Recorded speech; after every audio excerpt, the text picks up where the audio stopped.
trouve que le mot handicap seul n'est pas du tout adapté. Situation de handicap, ça reflète beaucoup plus le quotidien qu'on a à vivre que le mot handicap tout court. Je l'aime pas, pour tout vous dire. Je préfère parler d'invalidité. Le handicap, c'est le regard des autres. Si je pense handicap, je pense obstacle, je pense catégorie.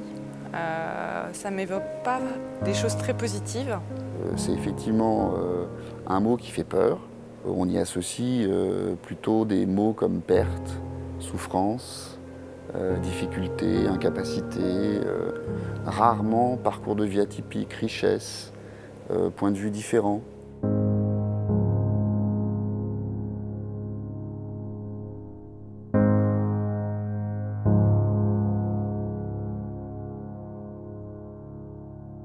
Moi, je vois le handicap comme une adaptation.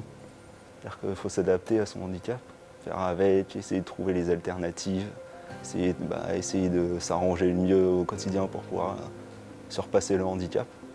Dès qu'on a une difficulté, de manière générale, on essaye justement de compenser. Non pas pour cacher le handicap, c'est pas la raison première, c'est juste pour vivre mieux, vivre bien.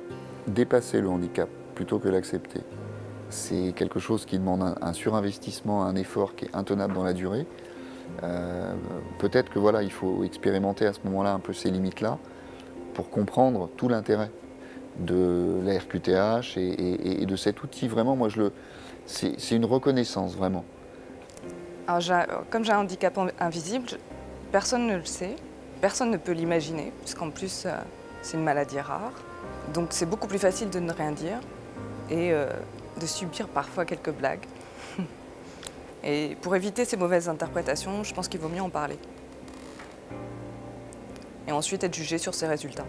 La reconnaissance de travailleur handicapé va nous permettre d'amener, de justifier, entre guillemets, au sein de l'entreprise, un besoin supplémentaire qui, si on ne fait pas cette reconnaissance, ne sera pas compris.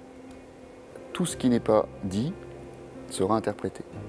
La RQTH permet d'objectiver vis-à-vis des collègues. C'est un outil de communication vis-à-vis des besoins particuliers de la personne. À la fois dans le relationnel qu'elle peut avoir avec ses collègues et dans ses besoins aussi professionnels. Les gens ont du mal à comprendre qu'on puisse avoir des horaires différents. Et cette reconnaissance, elle permet d'objectiver la situation, de dire j'ai parfois certaines incapacités et il suffit de me mettre dans un environnement où je suis bien pour que je puisse travailler très bien. Ah, moi, je l'ai toujours eu, ma RQTH. Je l'ai toujours eu justement pour le financement de tout l'équipement qui me permet de travailler, quoi. C'était surtout pour ça. Le jour où j'ai déménagé à Nanterre-Picasso, et tout était prévu pour moi. Donc, et après, il y a même eu des travaux faits pour avoir une meilleure accessibilité. Comme je peux aménager mon temps en fonction des moments où je suis plus ou moins bien, ça me permet d'être 100% efficace au moment où je peux être 100% efficace. Mon assistant social est pour moi la clé de voûte de mes démarches administratives. Quelque part, c'est un peu mon psychologue, les angoisses s'en vont.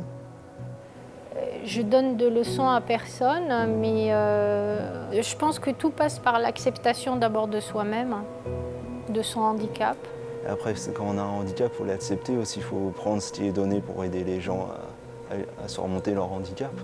Et moi, je pense que la RQTH, ça en fait partie parce que ça donne quand même certains avantages, une certaine surveillance un peu plus accrue, on va dire, des RH par rapport à notre dossier. Même personnellement, c'est une démarche à faire parce que je pense que ça fait partie un peu de l'acceptation du handicap. Je pense qu'étrangement, le fait de l'avoir fait et le fait d'être à EDF, parce que c'est vraiment à EDF que j'ai appris ça, ça me permet de l'accepter de plus en plus. Moi, dans mon cas, je suis presque certain que mes collègues ne savent pas que je suis reconnu. Parce que je l'aurais jamais dit. J'ai pas envie de constamment lister justement toutes les difficultés que je peux avoir, que j'essaie de compenser au maximum. Justement, si je les liste, bah, ça va me montrer qu'elles existent. Tous mes collègues sont au courant, mais je souhaite témoigner de façon anonyme parce que je suis assez jeune dans l'entreprise, ça fait 3 ans que j'ai intégré EDF, et j'aimerais bien être connue avant tout pour mes compétences plutôt que pour mon handicap. Je témoignerai peut-être à visage découvert dans 10 ans. J'ai fait ma reconnaissance de travailleur handicapé et j'en suis très content. Voilà.